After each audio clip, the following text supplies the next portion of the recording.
আল্লাহ যা নিষেধ করেছেন এই জাতীয় গুনাহ আবার 4 প্রকার। 1 নাম্বার, আল্লাহর সাথে সম্পর্কিত কিছু বিষয় আছে, এগুলা কোনো বান্দা নিজের মধ্যে দাবি করা, এটা গুনাহ। যেমন রব শুধু আল্লাহ, কেউ বলতে পারবে না আল্লাহ যেমন রব, ফেরাউন বলছে আমিও রব। অহংকার আল্লাহর চাদর, কোনো মানুষ অহংকার করা মানে আল্লাহর চাদর নিয়ে টানাটানি করা নিষেধ। 2 নাম্বার, আয-যুনুবুশ শাইতানিয়া, শয়তানি গুনাহ, সেটা হলো হিংসা করা, এটা শয়তানের কাজ। এটা আপনার মধ্যে আসা, এটা শয়তান সুলভ একটা গুনাহ আপনার মধ্যে চলে আসা।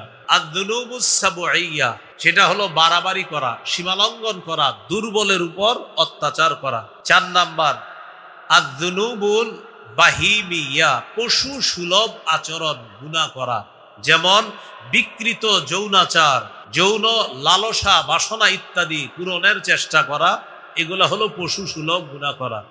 আল্লাহ আমাদেরকে হেফাজত করে। ছোট বড় হিসাবে গুনাহ 2 প্রকার। ছোট বড় হিসাবে গুনাহ 2 প্রকার। 1 নাম্বার কবিরা গুনাহ করা, 2 নাম্বার সগীরা গুনাহ করা। কবিরা গুনাহ করা যেমন আল্লাহ তাআলা সূরা নিসার 31 নম্বর আয়াতে বলেছেন, ইন তাজতানিবু কাবাইরাল ইসমি, যদি তোমরা কবিরা গুনাহ থেকে বাঁচো। বুঝা গেল কবিরা গুনাহ আছে, যদি তোমরা কবিরা গুনাহ থেকে বাঁচো, বুঝা গেল কবিরা গুনাহ আছে। অন্য আয়াতে আল্লাহ বলেন, ওয়াল্লাযীনা ইয়াজতানিবুনা কাবাইরাল ইসম, যারা কবিরা গুনাহ থেকে বেঁচে থাকে, ওয়াল ফাওয়াহিশা, অশ্লীল কাজ থেকে বেঁচে থাকে, ইল্লাল লামাম, তবে সগীরা গুনাহ। তাহলে আল্লাহ এখানে কবিরার কথাও বলছে, আবার শেষে সগীরার কথা বলছে। বুঝা গেল কবিরাও হয় গুনাহ, সগীরা হয়, গুনাহ বড় হয়, গুনাহ ছোট হয়। তো আল্লাহ তাআলা সূরা নিসার 31 নম্বর আয়াতে বলেন, ইন তাজতানিবু কাবাইরাল ইসমি, যদি তোমরা কবিরা গুনাহ থেকে বেঁচে থাকো, এটার থেকে বোঝা যায় গুনাহ কবিরা হয়। 2 নাম্বার সগীরা গুনাহ, ওই সূরা নিসার 31 নম্বর আয়াতে আছে, নুকাফির আনকুম সাইয়্যাতিকুম, কবিরা গুনাহ থেকে বাঁচলে আমি আল্লাহ সগীরা গুনাহ মাফ করে দিই।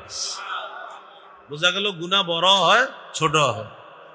এই হলো কবিরা গুনাহ, সগীরা গুনাহ। আল্লাহ আমাদের সকলকে সগীরা কবিরা উভয় গুনাহ থেকে হেফাজত করেন। এবার মন দিয়ে একটু বুঝেন, রাসূলুল্লাহ সাল্লাল্লাহু আলাইহি সাল্লামের সাহাবী আনাস ইবনে মালিক রাদিয়াল্লাহু তাআলা আনহু বলেন, ইন্নাকুম লাতা'মালুনা আমালান হিয়া আদাক্কু ফি আ'য়ুনিকুম মিনাশ শারি। বুখারীর বর্ণনা। আনাস রাদিয়াল্লাহু তাআলা আনহু বলেন, তোমরা এমন এমন কাজ করো যেই কাজ তোমাদের কাছে চুলের চাইতে হালকা মনে হয়। চুলের চাইতে হালকা। যেমন আমরা মাঝে মাঝে কিছু গুনাহ করে বলি, এক ব্যাপার না, গুনাহ করে বলি কি ব্যাপার না। হযরত আনাস বলেন, তোমরা কিছু কিছু কাজ করে এটাকে মনে করো চুলের চাইতে হালকা। ওয়াইন কুন্না লানাউদ্দুহা আলা আহদি রাসূলিল্লাহি সাল্লাল্লাহু আলাইহি ওয়াসাল্লাম মিনাল মুবিকাত, অথচ নবীর জামানায় তোমরা যেটাকে চুলের চেয়ে হালকা মনে করো, এটা নবীর যুগে আমরা ধ্বংসযোগ্য অপরাধ মনে করতাম। এখন আপনারা অবাক হচ্ছেন যে হুজুর এই যুগের কথা, হযরত আনাস কি এই যুগের কথা বলছে? হযরত আনাস নবীর সাহাবী, যে বললেন যাদেরকে, মানে কি আমাদেরকে বলছে? আবার বুঝেন, হযরত আনাস বললেন তোমরা কিছু কাজ করো এটাকে তোমরা চুলের চেয়ে হালকা মনে করো। তো হযরত আনাস কথাটা কারে বলছে?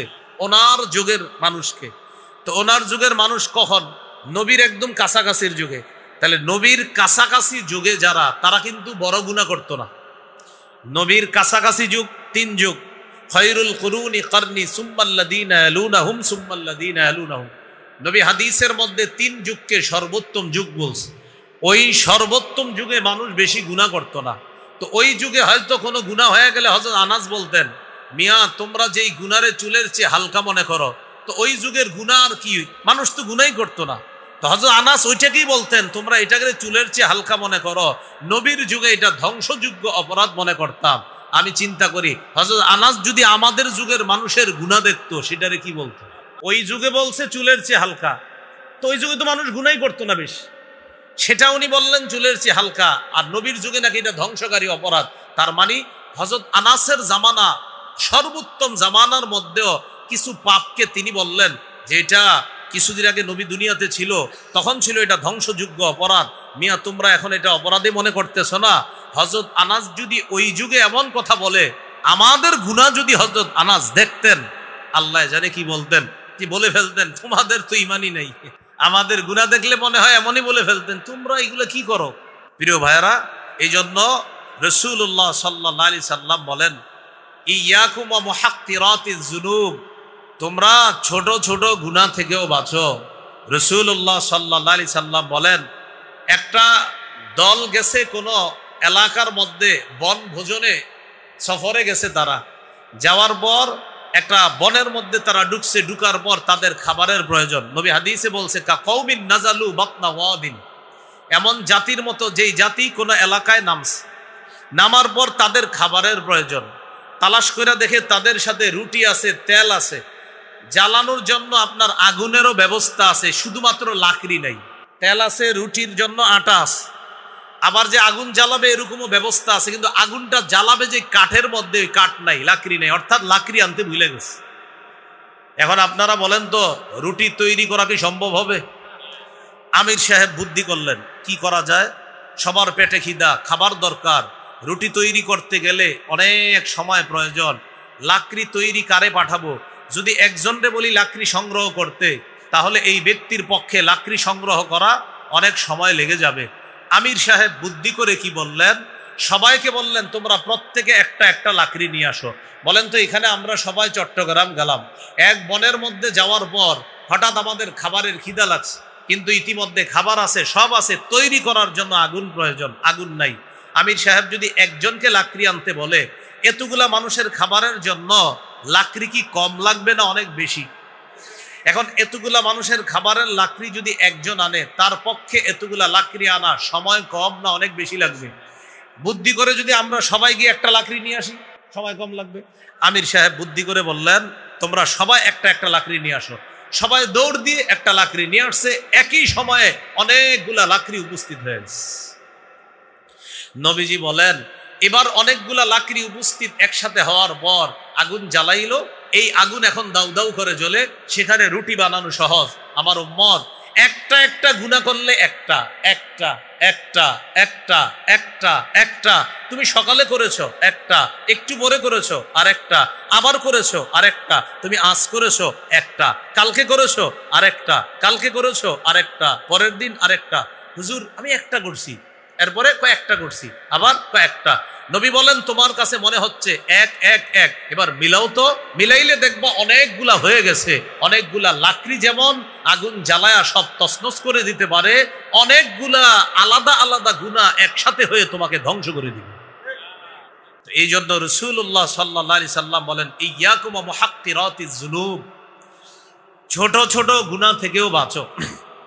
আয়েশা সিদ্দিকা রাদিয়াল্লাহু তাআলা আনহার বর্ণনা, ইবনে মাজার হাদিস, আম্মাজান আয়েশা সিদ্দিকা রাদিয়াল্লাহু তাআলা আনহা বলেন, নবীজি আমাকে বলেছেন, আয়েশা ছোট্ট ছোট্ট গুনাহের ব্যাপারে একটু সতর্কতা অবলম্বন করবা। ফাইন্না লাহা মিনাল্লাহি তালিবা, এই ছোট্ট গুনাহের ব্যাপারেও আল্লাহর কাছে তোমার জবাবদিহিতা করা লাগতে পারে, কারণ ছোট্ট গুনাহগুলা হইতে হইতে যদি বিশাল স্তূপ হয়ে যায়, আল্লাহর কাছে জবাবদিহিতা করা লাগবে। আল্লাহ আমাদেরকে সগীরা কবিরা উভয় গুনাহ থেকে বাঁচার তৌফিক দান করেন। আবার মূল কথায় চলে আসি, শুরু থেকেই বলেছিলাম দুইটা কথা, নগদ পাপগুলা ছেড়ে দাও, নতুন করে পাপের কাছে যেও না। এবার পাপের কিছু প্রকার জানলাম আমরা।